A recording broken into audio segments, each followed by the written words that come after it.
Okay, good morning, David. Good Welcome. morning, Binu. Good to see you again. Same here. Welcome to Flourish Well's YouTube live series.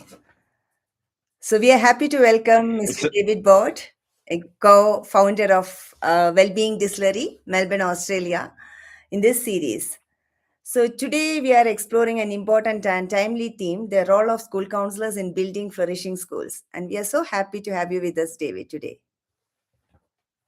yeah, thank you, Binu. It's such an important conversation. Really appreciate you having me on and looking forward to the conversation. Same here. So, as you know, that we work together in multiple areas in the area of well-being, especially student and school well-being. So, the major theme for our discussion today will be where do school counselors fit within the larger vision of a healthy, supportive, and flourishing school community? Mm. Yeah, it's such an important conversation to have.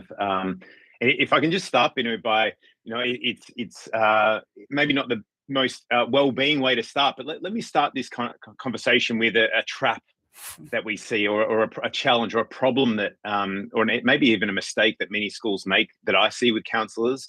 Because as you know, I've worked with over 1,000 schools around the world, and most of them, almost all of them, have school counsellors, at least one, and many of them have multiple school counsellors.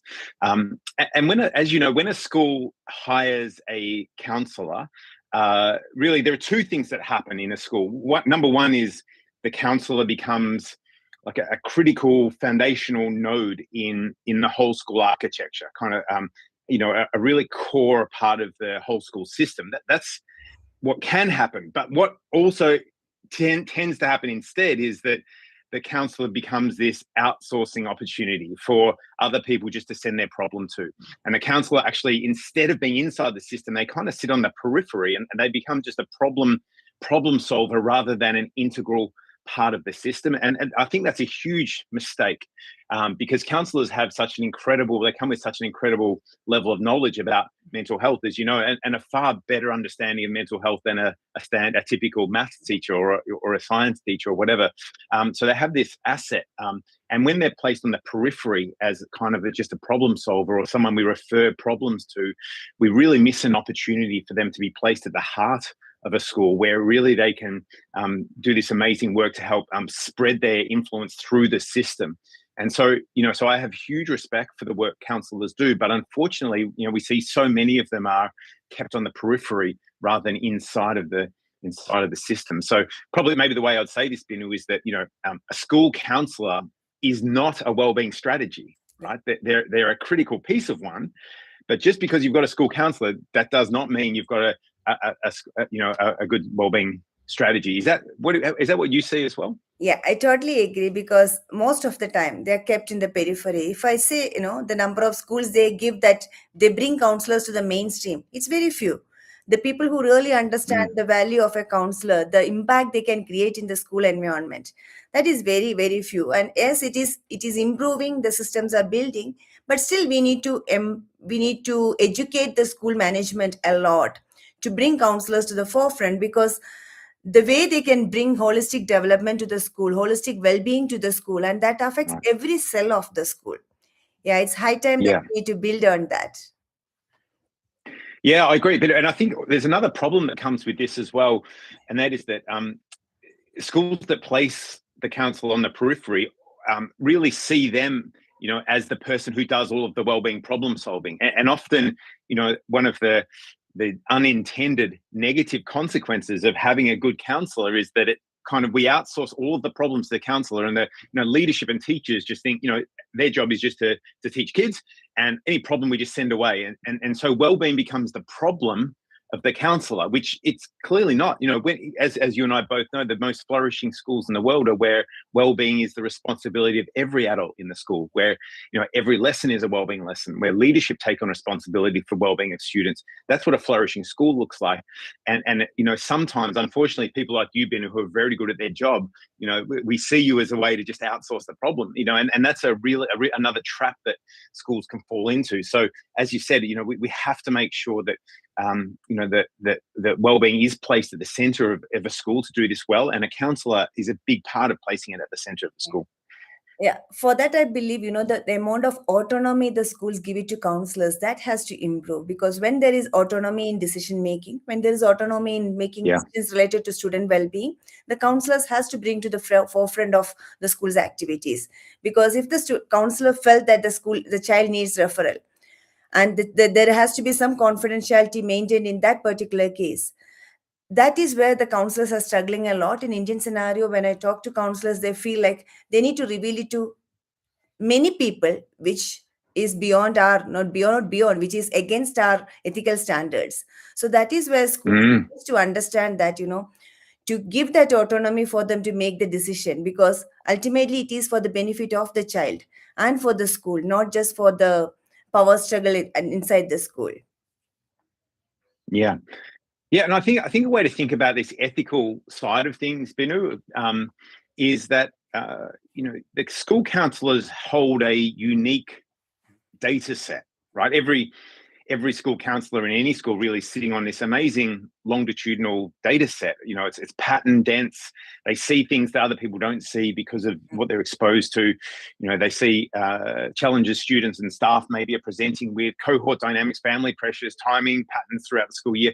But most of those patterns never reach the people making strategic decisions. And this is another problem with if we're not really embracing counsellors as part of this kind of heart of a school, then all of that data, all of that amazing data gets kept in the counsellor's office and never reaches the ability of the room where big decisions are made about school strategy. And so again, this is a way I think we can overcome some of the ethical challenges, is not really asking counsellors to break confidence in any way, but to ask them to share the patterns that are emerging, which really is what great flourishing school strategy is built on. It's built on using whole school data, like all sorts of data, including wisdom and experiential data, to help guide strategic decisions. And so I think that is a way that there's a very clear ethical, it's a very clean ethical position to put a counsellor in, is to ask them to share trends and cohort dynamics rather than individual issues. Yeah. So another area that I found interesting is like counselors at many schools, they think that okay, they are there to solve the problems. That has to be the Right. crisis ready, the firefighting area. But more than that, the counselors have a big picture, big role to play in the schools. It is the Yeah. preventive area, the what are the work that they can do so that we can prevent all the mental health issues that pop up at school. So what do you think about that, David? I think I've seen you at work, Binu, and I think you probably are a world class school counsellor, and I've seen you play that role. But if you were in my school and I was the principal, I think the highest leverage way to use you is to not do more counselling, but to help you make the whole staff better at noticing, responding, and holding early conversations. The referral to the school counsellor really should be seen as a last resort, not the default response. And we see this in some of the evidence as well. There's some significant evidence produced showing that when school counsellors, when their skill is used to train the rest of their teaching colleagues, we have this significant benefit that flows through the system. And some of the data shows that we have a 20% drop in overall challenges in the school when expertise like yours, is spread throughout the system. So I think the way I would explain this is that the best counsellors I know make teachers better at noticing, not better at referring, right? And it helps teachers see that referral isn't a solution. It's really an admission that the system didn't catch something earlier, or the system isn't quite functioning as well as it can. And that's why our approach, as Binu, is to have a whole school approach to wellbeing. Really recognises that every person in the school, from the school principal, the executive team, through educators, through support staff, through parents, families, everybody has a role to play in this.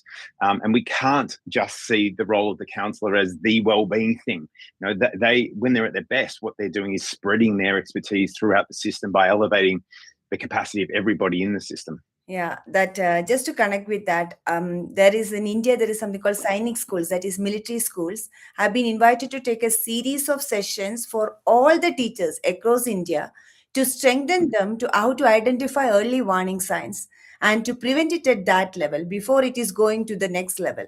So they were not the counselors that they send them for training. It is all the teachers, math teachers, science teachers.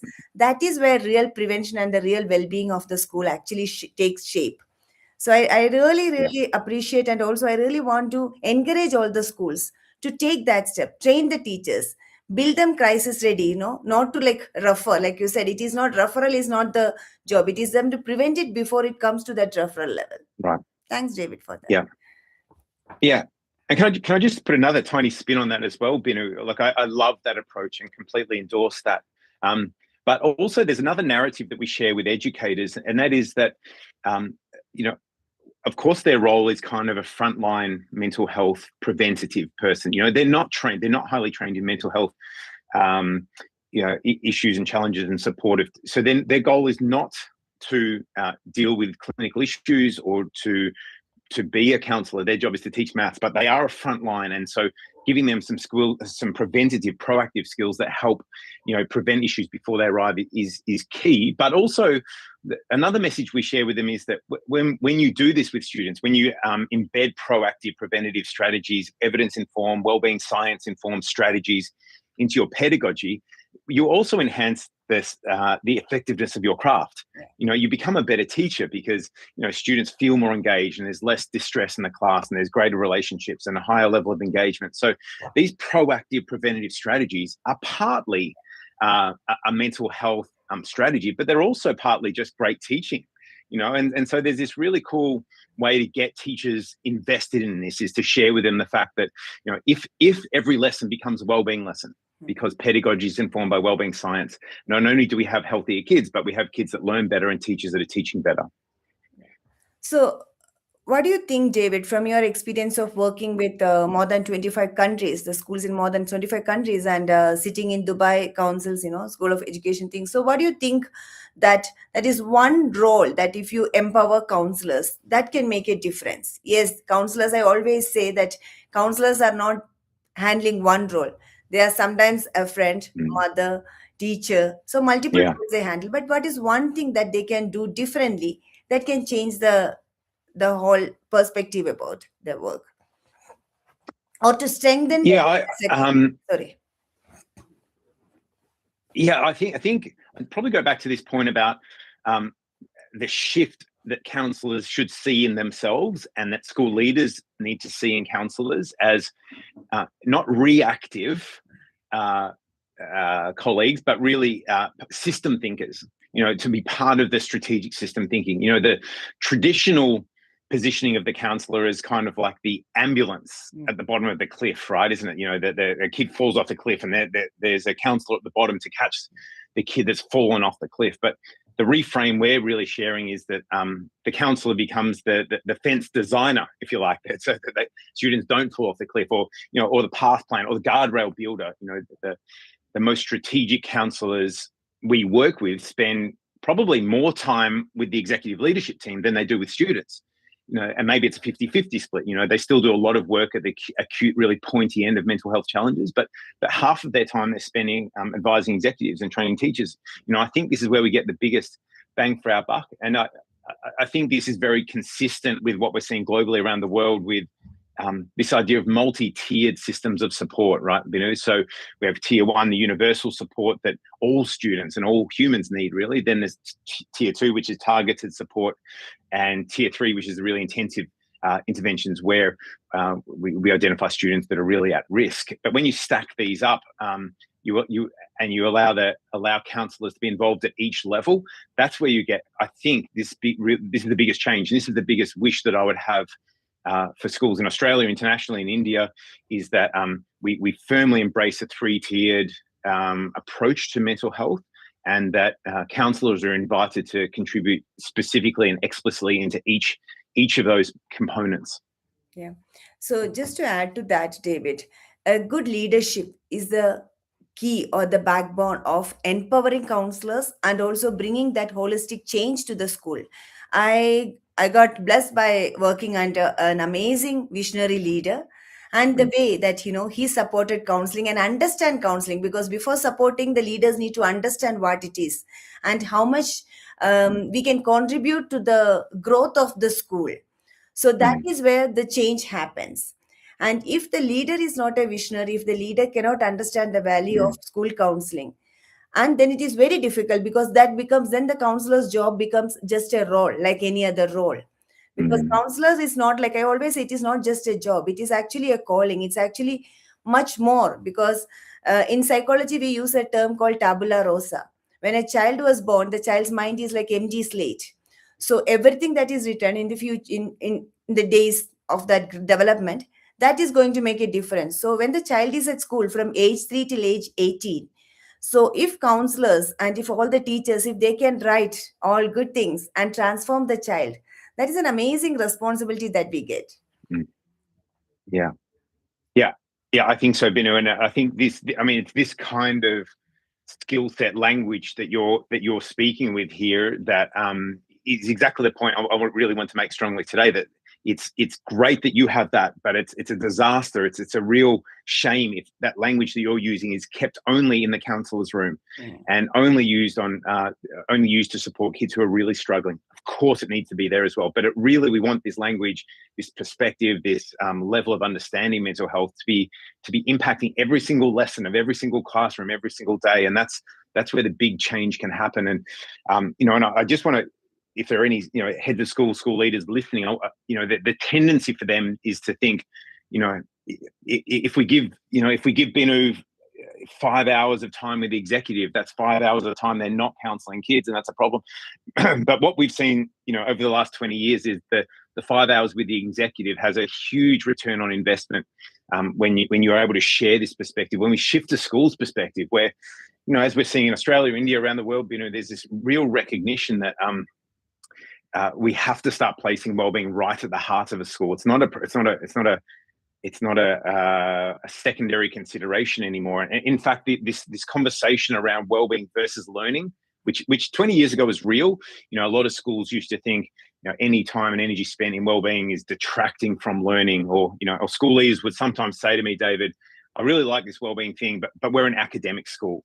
And 20 years ago, I had to defend those positions, but now we don't. We there's so much evidence showing that when we do place wellbeing at the heart of a school, the heart of a classroom, not only do we get healthier students, but we get higher performing students as well. But we still need to continue this narrative, and we still, I think, probably in Australia, maybe a little bit ahead of India in terms of this narrative, and so I think it's crucial that people like you, continue to make sure that the role of counsellors, the role of wellbeing more broadly, is not something on the side of a school. It's not tangential. It's not adjacent to what we do. It's right at the heart of what we're trying to do in schools around the world. Yeah, thanks, David. Like, what do you think, we can do in the days to come to strengthen the role of counselors? Yes, we spoke a lot about it. Like, it has to start from the management, and then it Yeah. has to sit down from counselors' part, what they can do, so that, they will be more visible, they will be more active, what they can do in that area. Yeah, I think my strong opinion on this, Binu, having worked again with so many schools over the last 20 years, is it must start with the senior executive. They have to tell a story into their community that wellbeing is the most important thing we do at this school, or at least it's the equal important thing with academic learning. That's how it's got to start. That empowers the counsellor to have a greater visibility, as you said. And then the narrative spreads through to teachers, who want to learn more. And then the role of the counsellor is to help provide that training internally. I think that's essential. I think I'd also share, Binu, that we also want to shift the narrative with students as well, because, again, in Australia, in the US, throughout Asia where we work, in India, there's still a lot of stigma around mental health issues. And, in Australia, the latest data that we're looking at yesterday shows that 4 in 10, 40% of young Australians between the age of 16 and 24 are going to experience some form of significant mental distress this year in schools, right? So we're nearly at a point where half of our students, in Australia, are experiencing some form of significant mental health challenge. And so we need students to recognize that it's not weird or strange. They're not broken if they're really struggling. It's really normal, because it's very hard to be a teenager in 2026. It's a very difficult job. And we want students to embrace the fact that, if they've got a broken wrist, they get some support. If they've got a mind that needs some help, they get support. It's exactly the same thing, that, humans need support sometimes with their mind, with their bodies. So we really want to normalize the discussion around mental health with students as well, which I think really helps the role of the counsellor. Again, because the counsellor isn't seen as just this kind of person on the side who fixes broken kids. The counsellor is seen as someone who's there to support everybody. So I think that's essential. And the final thing I'd say, Binu, is the families. That, as we strongly believe that the families are maybe the most important partner in the well-being of school. And it's strange to say that, because parents and families are not in the school like the students and counsellors and leadership are, but they play such a big role in this. And I think when parents and families see the value of the counsellor, and again see that the counsellor is not just there to help students who are struggling, but also there to help everybody flourish. This narrative is what we've seen completely transform a school. But that narrative's got to come from the executive leadership, and that's got to come from people who are leading the school, who are not just paying lip service to well-being, but are putting resources and narrative and story and energy into this. So, yeah, I think that's essential, Binu. And we can talk about little things and strategies that I think are helpful, but fundamentally, if we don't get that leadership, executive support right first, then all of these other little strategies we're doing sort of fizzle away, or are largely ineffective at a large scale over time. Yeah. Thanks, David. We are coming to the last 5 minutes of our session. So, what is one thing that you think, because counselors from morning, the time they enter the school till evening, they are actually living with a lot of problems. Their life is like solving problems, handling issues, making everybody comfortable. In the middle of all these things, what about their well-being? Yeah, I worry about the well-being of some counsellors, and as you've seen, Binu, some counsellors really struggle with this challenge.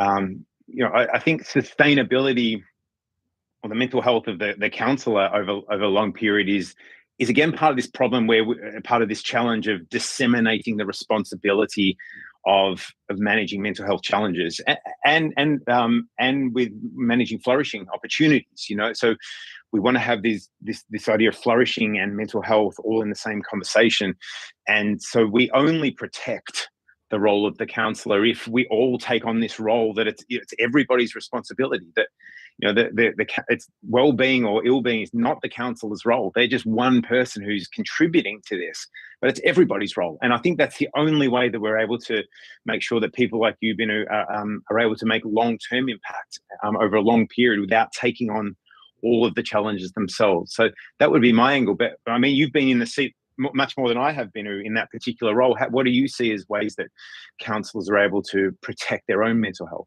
Yeah. So something from my personal experience, what I found is having a supportive team working with you, having a supporting community that is around you, and having some activities that will actually help you to relax at the end of the day. Because most of the time what happens is like counselors carry the burden along with them to home. Like, for example, if it's a self-harm issue or a suicide ideation, they carry that. Even it is not ending at school, when they go home, they're thinking about the child, they're thinking about what is going to happen, if that is only a single person's responsibility. If there's a good team, if there's a good community, you can communicate everything to the stakeholders, you can make the decision in a collaborative way, then it is more easy for the counselors to relax and also feel like they are supported. Actually, that is the feeling that helped me, that I am supported in the decisions that I make. When I am supporting my children, yes, there are people with me, I'm not alone in this school. Because most of the time what I have seen is the counselors feel like the child is in her, she's carrying the child in her palm or his palm, and if anything happens to the child, it is that person's fault. So that has Yes. to change. It has to be a collective responsibility. That is where you first, at your workplace, you will feel relaxed, and when you come home, you need to have some other activities that will actually help you to relax. To me, if you ask, yes, I have 2 dogs, 3 kids, and one husband. That is my heaven, and I'm happy with that. Do they help, or are they a hindrance or a help to your mental health, the dogs, Yeah. What about you, David? Yes, you work a lot, you travel a lot, and spreading this message of well-being. Yeah. So, yeah, more and more, Binu, I recognise that a lot of the mental health and mental well-being, the issues that, the factors that distinguish people who are struggling versus those that are flourishing, the one biggest factor is luck. that I find. We have to recognize that there is just some people who are in situations that have no control over. It's none of their fault, or they're born with genetics, particular genes that enable them to only need 3 hours sleep and they're fine. So there's a lot of luck involved in this game of well-being, but there's also a lot of controllables involved in this game of well-being. And the things that we normally can control are the big things like, am I getting enough sleep? Am I having enough time to spend with my family? Am I eating the best foods I can? Am I doing enough exercise? The foundations of well-being, they're largely controllable, not always. Especially if you've got a dog's barking in the night or a young child that you're looking after. Sometimes sleep isn't inside of our control, but often those big non-negotiable, technically we call them transdiagnostic factors, these big, deep foundational pieces of well-being are in our control a lot of the time. And when you get those right, when I get those right, when people get those right, often the rest of the things fall in line. So that is a real focus for me currently, and the people we're working with, is to just get the foundational pieces right: sleep, nutrition, exercise, connection, meaning, and the rest tends to follow. But we also have to recognize, again, like I said, there is luck involved, and not everybody, you can have great sleep and great nutrition, and sometimes the universe conspires against you, right? And so that's where we really need to be there for each other, because as we've seen, probably the biggest finding in wellbeing science, is this, that there's only one difference between the word ill-being and well-being in English. There's only one tiny difference between ill-being and well-being, and that is that ill-being starts with an I and well-being starts with a we. And it doesn't matter how dedicated you are to your own well-being, to trying to do the right thing. We can't do this thing called life together, and we can't do this thing called life alone, and we can't flourish alone. We need other people around us. We need to be having these kind of conversations. We need to be supporting each other, and particularly when life gets hard, we need to be there for each other. So that's why I'm so grateful for the work you're doing, Binu, and helping have these conversations, helping change the way schools are talking about well-being, particularly in India, but also around the world. So it's awesome to get to know you even more, Binu, and thank you for the conversation today. Yeah. Thank you, David, for joining us today, and thank you all for joining us in this conversation. We will come back next Friday again for a live, mainly to talk to parents, and please join us. And we are not ending this series. We will continue, and hope to meet you again next week. Thank you.